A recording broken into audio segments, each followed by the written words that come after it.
كما تعطي كثيرا. الحمد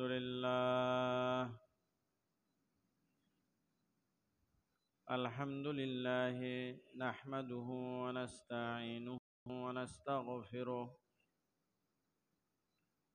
ونؤمن به ونتوكل عليه ونعوذ بالله من شرور أنفسنا ومن سيئات أعمالنا.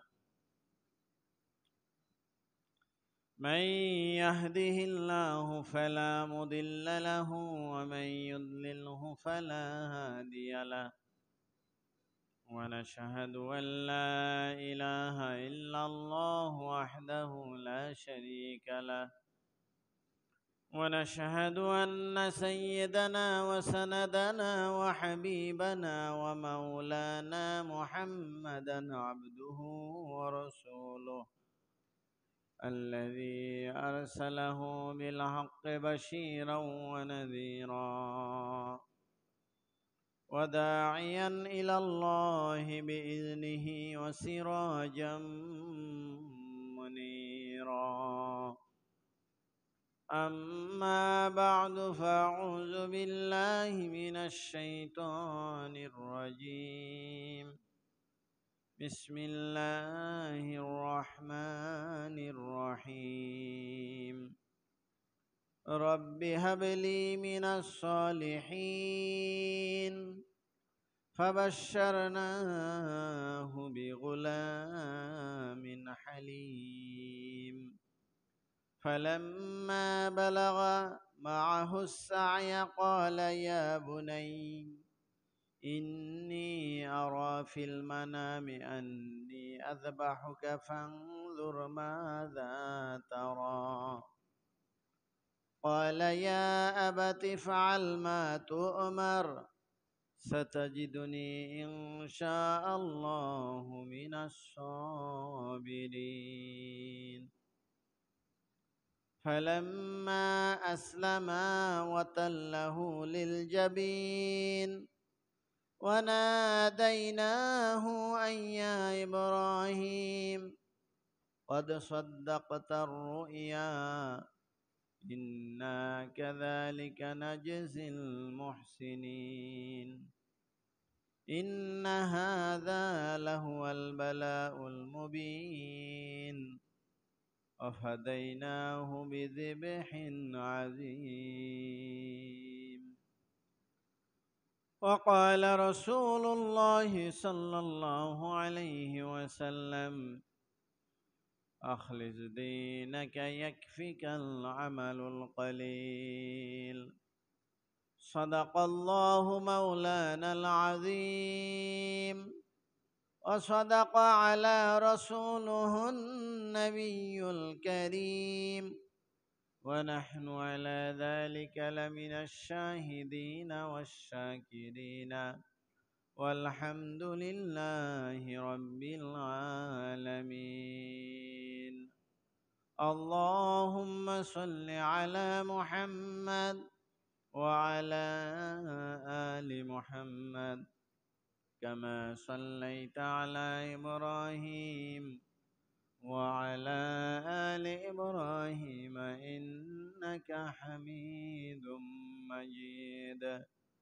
اللهم بارك على محمد وعلى آل محمد كما باركت على إبراهيم وعلى آل إبراهيم إنك حميد مجيد. بلغ العلا بكماله كشف الدجى بجماله حسنت جميع خصاله. صلوا عليه وآله কারো দ্বারে যেন যেতে নাহি হয়, চাইব শুধু তোমার দ্বারে। বলো হে খোদা অভাব কোথায়, অফুরান তোমার ওই ভান্ডারে। البشر بلغ العلا كشف الدجى بجماله حسنت جميع خصاله صلوا عليه وآله আলহামদুলিল্লাহ হজের ফ্লাইট চলতেছে প্রতিদিন শত শত হাজার হাজার মানুষ বাইতুল্লাহর উদ্দেশ্যে রওনা করতেছে, গিয়ে পৌঁছতেছে, আর সবার মুখে ধ্বনিত হচ্ছে, বলেন না আমার সাথে, লাব্বাইক আল্লাহুম্মা লাব্বাইক লাব্বাইক লা শারীকা লাক লাব্বাইক ইন্নাল হামদা ওয়ান নি'মাতা লাকা ওয়াল মুলক লা শারীকা লাক লাব্বাইক আল্লাহুম্মা লাব্বাইক লাব্বাইক লা শারীকা লাক লাব্বাইক ইন্নাল হামদা ওয়ান নি'মাতা লাকা ওয়াল মুলক লা শারীকা লাক। আরো জোরে বলেন, লাব্বাইক আল্লাহুম্মা লাব্বাইক লাব্বাইক লা শারীকা লাক লাব্বাইক ইন্নাল হামদা ওয়ান নি'মাতা লাকা ওয়াল মুলক লা শারীকা লাক। যদি এই তলবিয়া, এই লাব্বাইক কবুল হয়ে যায়, আপনি পথের ভিখারি হইলেও আল্লাহ তাআলা আপনাকে বাইতুল্লাহ নিয়ে যাবে। নেবে কে? বলেন না, কে নেবে? টাকায় নিতে পারবে না, পয়সায় নিতে পারবে না, বিমানে নিতে পারবে না। নেওয়ার মালিক কে? যার অন্তরের ভিতরে ওই ইব্রাহিম আলাইহিস সালামের আজানের ধ্বনি যার কানে পৌঁছাইছে, আর আলমে আরওয়াহ মধ্য থেকে যারা লাব্বাইক বলছে, তারা সেই আলমে আরওয়ার সেই ঘটনা থেকে আজ পর্যন্ত কত বছর অতিক্রম হয়ে গেছে, এত বছর পর্যন্ত আপনার দেহ, আপনার রুহু সেই বাইতুল্লাহ হাজিরা দেওয়ার জন্য অপেক্ষা করতেছে। যতক্ষণ পর্যন্ত আপনি বাইতুল্লাহ না পৌঁছবেন, ততক্ষণ পর্যন্ত আপনি আল্লাহর ডাকে সাড়া দেওয়ার জন্য অপেক্ষমান। সেই দিন যারা লাব্বাইক বলেছিল, তারা প্রত্যেকেই বাইতুল্লাহ যাবে। আর সেই দিন যারা ইব্রাহিম আলাইহিস সালামের ডাকে সাড়া দেয় নাই, তারা কোটিপতি হলেও বাইতুল্লাহ পৌঁছতে পারবে না। এই জন্য কোন সময় আল্লাহ তাআলা কবুল করে ফেলায় আমাদের তো জানা নাই। এই জন্য অন্তরের অন্তঃস্থল থেকে বলতে থাকা। লাব্বাইক মানে কি? আল্লাহ আমি আসতেছি। লাব্বাইক মানে কি? আল্লাহ ডাকলো, কদ বানাল্লাহু বাইতান, আল্লাহ তাআলা তার ঘর তৈয়ার করে ফেলছেন। আলা ফাহুজ্জু ইলাই অতুফু ইলাই, আসো তোমরা বাইতুল্লাহর হজ করো, তাওয়াফ করো, ইতিকাফ করো, রুকু করো, সিজদা করো। ওয়া আহদনা ইলা ইব্রাহিম আন তাহহিরা বাইতিয়া লিত-তাইফিনা ওয়াল আকিফিনা ওয়ার রুকআইস সুজুদ। তো সেই ইব্রাহিম আলাইহিস সালামের ডাকে আমার রূহ সাড়া দিয়েছে কিনা আমি কি জানি, কিন্তু মনে করতে হবে যে হয়তোবা আমার রূহ ডাকে সাড়া দিয়েছেন। এই জন্য কামনা করতে হবে, বাসনা করতে হবে, আকাঙ্ক্ষা করতে হবে বাইতুল্লাহ যাওয়ার। কি বলেন, নিয়াত আছে না নাই আপনাদের? হ্যাঁ, ধনী গরিব সকলেই হজ করার, ওমরা করার, বাইতুল্লাহ যাওয়ার নিয়াত আছে না নাই? যার যার নিয়াত আছে আল্লাহু আকবার বলে হাত জাগায় দেখেন। আল্লাহু আকবার। লাব্বাইক আল্লাহুম্মা লাব্বাইক। হাত নামায়েন না, হাত নামায়েন না, হাত উঠানো অবস্থায় বলেন, লাব্বাইক আল্লাহুম্মা লাব্বাইক লাব্বাইক লা শারীকা লাক লাব্বাইক ইন্নাল হামদা ওয়ান নি'মাতা লাকা ওয়াল মুলক লা শারীকা লাক লাব্বাইক আল্লাহুম্মা লাব্বাইক লাব্বাইক লা শারীকা লাক লাব্বাইক ইন্নাল হামদা ওয়ান নি'মাতা লাকা ওয়াল মুলক লা শারীকা লাক লাব্বাইক আল্লাহুম্মা লাব্বাইক, লাব্বাইক লা শারীকা লাকা লাব্বাইক, ইন্নাল হামদা ওয়ান নি'মাতা লাকা ওয়াল মুলক লা শারীকা লাক। আয় আল্লাহ, আপনার এই বান্দারা টাকা নেই, পয়সা নেই, আপনার ঘরে যাওয়ার তৌফিক নেই, কিন্তু আপনার কুদরতের উপর ভরসা করে, আপনার মহাব্বতকে পুঁজি করে তারা আপনার ঘর পর্যন্ত পৌঁছতে চায়। আয় আল্লাহ, তাদের এই লাব্বাইককে কবুল করে নেন। সকলেই বলেন আমিন। গত জুমায় আলোচনা করতেছিলাম সূরা সফফাতের 133 নম্বর আয়াত, যেই আয়াতের মধ্যে আল্লাহ তাআলা হযরত ইব্রাহিম আলাইহিস সালামের কাহিনী বলেছেন। ইব্রাহিম আলাইহিস সালাম 80 বছর বয়স হয়ে গেছে, সন্তান হয় না। আল্লাহ তাআলার নিকটে সন্তানের দোয়া করতে করতে আরো 40 বছর পার হয়ে গেছে। কত বছর? 80 আর 40-এ কত হয়? এই 120 বছর বয়সে আল্লাহ তাআলা ইব্রাহিম আলাইহিস সালামকে সন্তান দিয়েছেন দুই বিবির ঘরে। এক বিবির নাম হাজেরা, তার ঘরে দিয়েছেন ইসমাইল, আর এক বিবির নাম সারা, তার ঘরে দিয়েছেন ইসহাক। তাহলে এই সন্তানের প্রতি বাবার কেমন মায়া, কেমন মহাব্বত, কেমন টান থাকার কথা। এই টান যখন তৈরি হয়েছে, এইবার আল্লাহ তাআলা পরীক্ষা করতেছে। وَإِذِ ابْتَلَى إِبْرَاهِيمَ رَبُّهُ بِكَلِمَاتٍ فَأَتَمَّهُنَّ। ইব্রাহিমকে তার রব বারবার পরীক্ষা করেছে, প্রতিটি পরীক্ষায় ইব্রাহিম আলাইহিস সালাম পুরোপুরি পাশ করেছে। শুধু পাশ নয়, বরং ফার্স্ট ক্লাস করেছে।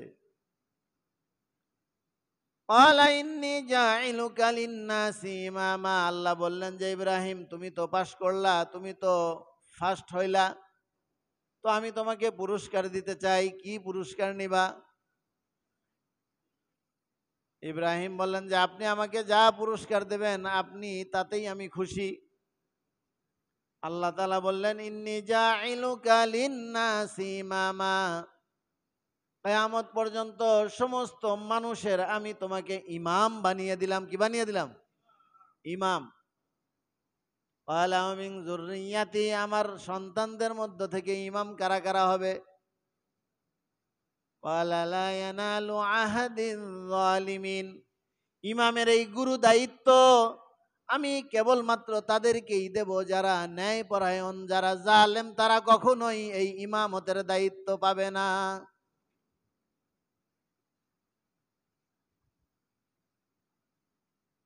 তো আল্লাহ তাআলা ইব্রাহিম আলাইহিস সালামকে কি করলেন? পরীক্ষা করলেন। এইবার বড় পরীক্ষা। গায়রু জি জারাইন, মরুভূমির ভিতরে রেখে গেলেন হাজেরা এবং তার গর্ভস্থ সন্তানকে, ইসমাইল তার গর্ভে। ইব্রাহিমের তো হুকুম হয়েছে, দাওয়াতি কাফেলা, দাওয়াতি মিশন নিয়ে তিনি চলে আসছেন এই এশিয়ার মধ্যে, এই ভারতে, এই শ্রীলঙ্কা, এই উপমহাদেশে তিনি সফর করতেছেন। আর ওদিকে ইব্রাহিম আলাইহিস সালামের বিবি হাজেরা মরুভূমির ভিতরে বাচ্চা জন্ম দিয়েছেন। কি জন্ম দিয়েছেন? বাচ্চা ইসমাইলকে জন্ম দিয়েছেন। জন্ম দেওয়ার পরে পাশে কেউ নেই, পানি দরকার, তাপ দেওয়ার জন্য আগুন দরকার। এগুলো কোথায় পাবে? তো অনুসন্ধানের জন্য চারদিকে বের হইছে। ধুধু মরুভূমি, পাশে দুটি পাহাড়, একটি পাহাড়ের নাম সাফা, আরেকটি পাহাড়ের নাম মারওয়া। এগুলো একটু নিচু পাহাড়, আর বাকি পাহাড়গুলো তো চারদিকে অনেক বড় বড়। যারা মক্কায় গিয়েছেন তারা দেখেছেন বাইতুল্লাহর চারপাশেই পাহাড়, বড় বড় পাহাড়, উঁচু উঁচু পাহাড়। নিকটে যে দুটি পাহাড়, একটির নাম সাফা আর একটির নাম কি? মারওয়া। যেই সাফা আর মারওয়া এখন আর পাহাড় হিসেবে দেখা যায় না, এখন দুটি গম্বুজ হিসেবে, দুটি মিনার হিসেবে দেখা যায়।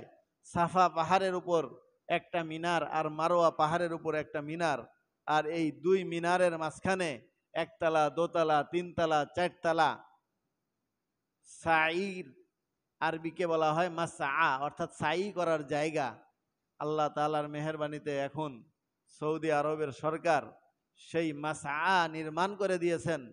প্রত্যেক তালাতেই কি করা যায়? সাই করা যায়।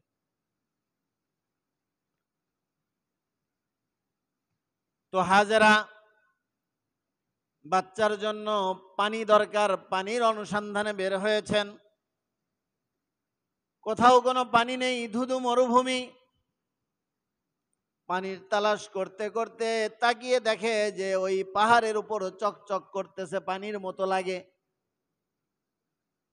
অনেক কষ্ট করে ওই সাফা পাহাড়ের উপর উঠেছে, গিয়ে দেখে এটা তো পানি না, চকচকা পাথরের উপরে রোদের তাপ পড়ার কারণে, রোদের ঝলক পড়ার কারণে পানির মতন জল জল করতেছিল। পানি তো দরকার।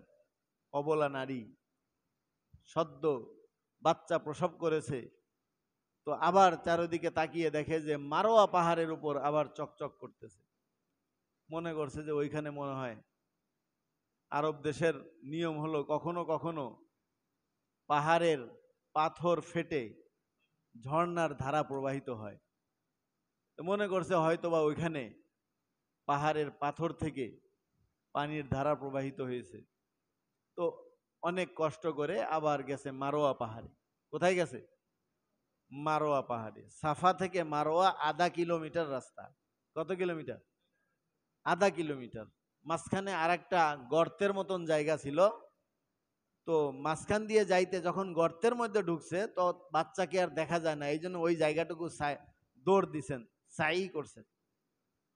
এই জন্য এখনো আমাদের হাজি সাহেবরা, মুতামিরিনরা, উমরা করনেওয়ালারা ওই জায়গাটা সবুজ লাইট দিয়ে, বাতি দিয়ে চিহ্নিত করে রেখেছেন, যেটাকে আরবি ভাষায় বলা হয় মিলাইনুল আখদারাইন, সবুজ চিহ্নওয়ালা দুটি খুঁটি। ওই জায়গায় ওই হাজেরা যে দৌড়াইছিল, বাচ্চাকে দেখা যায় না, একটু তাড়াতাড়ি দৌড় দিই তাহলে আবার বাচ্চা দৃষ্টিতে আসবে। ওই দৌড়াদৌড়িকে আল্লাহ তাআলা এত পছন্দ করেছেন যে কিয়ামত পর্যন্ত ঈমানওয়ালাদেরকে সেই দৌড়ানোটাকে ওয়াজিব করে দিয়েছেন। আমরা যখন সেখানে দৌড়াই, তো সেখানে একটি দোয়া আল্লাহ রাসূল শিখাইছেন, রব্বিগফির ওয়ারহাম ওয়া আনতা আ'আজ্জুল আকরাম। হে আল্লাহ, আপনি আমাকে ক্ষমা করে দেন, আপনি আমার উপর দয়া করেন, আপনি তো মহা পরাক্রমশালী এবং মহা দয়ালু। এই দোয়াটা হাজী সাহেবরা পড়েন। তো হাজেরা মারোয়ার উপর গিয়ে দেখে মারোয়াতেও পানি নাই, আবার তাকিয়ে দেখে সাফার উপর পানি চকচক করে, মনে করে এইবার মনে হয় নতুন করে পানি উদিত হয়েছে। আবার চলে আসে সাফার উপর, দেখে সাফাতে পানি নাই, আবার দেখে মারোয়ার মধ্যে পানি চকচক করতেছে। এইভাবে একবার নয়, দুইবার নয়, সাফা থেকে মারোয়া, মারোয়া থেকে সাফা, সাফা থেকে মারোয়া, মারোয়া থেকে সাফা। আল্লাহর ইঙ্গিত ছিল, ইশারা ছিল, অবলা নারী, অবলা মা হাজেরা সেখানে 7টি বার চক্কর দিয়েছেন। কয়বার? 1/2 কিলোমিটার ইন্টু 7 কত? 3.5 কিলোমিটার। এর সাথে পাহাড়ে ওঠার কষ্ট তো আছেই, আবার সদ্য বাচ্চা প্রসব করেছে, তাহলে তার শরীরের কন্ডিশন কি থাকতে পারে? পেটে ভাত নেই, খাবার নেই, তৃষ্ণায় কাতর, গায়ে ব্যথা। গল্প শুনতে তো ভালোই লাগে, কিন্তু একটু অনুভব করে দেখেন যে ওই পরিণতিটা, ওই পরিস্থিতিটা, ওই অবস্থাটা আমার আপনার উপর বা আমার আপনার বিবিদের উপর, আমার আপনার মা বোনদের উপর যদি হতো, আমরা কি সহ্য করতে পারতাম? অথচ আল্লাহর বান্দি আমাদের মা হাজেরা, ইব্রাহিমের বিবি, মনের মধ্যে কোনো ধরনের অভিযোগ নেই, কোনো ধরনের কষ্ট নেই, ইব্রাহিমের উপর কোনো ধরনের অসন্তুষ্টি নেই যে ইব্রাহিম তুমি আমার এইভাবে ফেলাই দিয়ে গেলা, আজকে আমি কিরম কষ্ট করতেছি, তুমি আল্লাহর কাছে কি জবাব দিবা? আমাদের বিবি হইলে তো তাই কইতো। হ্যাঁ, সামান্য একটু সমস্যা হইলেই চেয়ারম্যানের কাছে স্বামীর নামে নালিশ দেয়। চেয়ারম্যান যদি স্বামীর পক্ষের মানুষ হয় তাহলে এর চেয়ে বড় কোথায় গিয়ে নালিশ দিলে তারে মামলা দিয়ে জেলের ভাত খাওয়ানো যায় সেই ব্যবস্থা করে। অথচ হাজেরা দুনিয়ার কারো কাছে নালিশ দেয়ও নাই, দেওয়ার পরিবেশও ছিল না, আল্লাহর কাছেও নালিশ দেয় নাই। আল্লাহর কাছেও কি দেয় নাই? অবশেষে যখন মারোয়া পাহাড়ের উপরে আল্লাহর দরবারে ফরিয়াদের হাত উঠায়া বলতেছে, আল্লাহ আমার স্বামী তোমার হুকুমে আমাকে এই জায়গায় রেখে তোমার দিনের কাজে, দাওয়াতের কাজে বের হয়ে গেছে।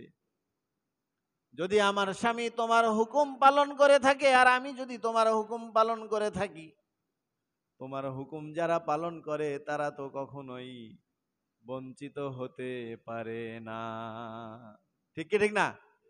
আল্লাহর হুকুম যারা পালন করবে, আল্লাহর দ্বীনকে যারা প্রতিষ্ঠা করবে, আল্লাহর দ্বীনের পক্ষে যারা থাকবে, তারা যত অসহায় হোক না কেন, যত নিঃস্ব হোক না কেন, যত ক্ষুধার্ত হোক না কেন, যত তৃষ্ণার্ত হোক না কেন, যত রোগাতুর হোক না কেন, যত নিরুপায় হোক না কেন, তারা কখনোই ধ্বংস হতে পারে না। আজকের জ্বলন্ত প্রমাণ হলো ফিলিস্তিন। ঠিক কি ঠিক না বলেন? হাজেরার সেই অবস্থার সাথে যদি বর্তমান বিশ্বের কোনো মানচিত্রের কোনো মানুষের সাথে তুলনা করা যায়, তাহলে ফিলিস্তিনের মা বোনদের সাথে তুলনা করা যেতে পারে। কিন্তু আল্লাহ তাআলা হাজেরার পক্ষে ছিলেন না বিপক্ষে ছিলেন? হাজেরা ধ্বংস হয়েছেন না হাজেরা সারা পৃথিবীর মানুষের জন্য দৃষ্টান্ত হয়েছেন? তো হাজেরা মারোয়া পাহাড়ের উপরে ফরিয়াদের হাত উঠায় আল্লাহ তাআলার কাছে ফরিয়াদ জানাইলেন যে আল্লাহ, এই যে পাহাড় থেকে নামবো, আমার জীবনে আর যেন কোনো অসুবিধা, কোনো অভাব, কোনো অনটন, কোনো ক্ষুধা, কোনো তৃষ্ণা না থাকে। যেহেতু আমি তোমার বান্দি আর তোমার হুকুম পালন করতেছি, আমাকে তুমি ধ্বংস করতে পারো না। হাজী সাহেবরা যারা হজে যাবেন, ওমরায় যাবেন, আলহামদুলিল্লাহ আমাদের ভিতরে দুই একজন হাজী সাহেব আছেন, তাদের উদ্দেশ্যে বলতেছি, যখন সাফা মারোয়ার সাই করবেন, ওই মারোয়া পাহাড়ের উপর সাই শেষ করে ফরিয়াদের হাত উঠায়া 2 রাকাত নামাজ পড়ে চোখের পানি ফেলে দিয়ে আপনার মনটাকে ওই হাজেরার মনের মতন বানিয়ে ফরিয়াদ করেন যে আল্লাহ, এই পাহাড় থেকে নামার আগে আমার জীবনের সমস্ত গুনাহ মাফ করে দাও, বলেন আমিন।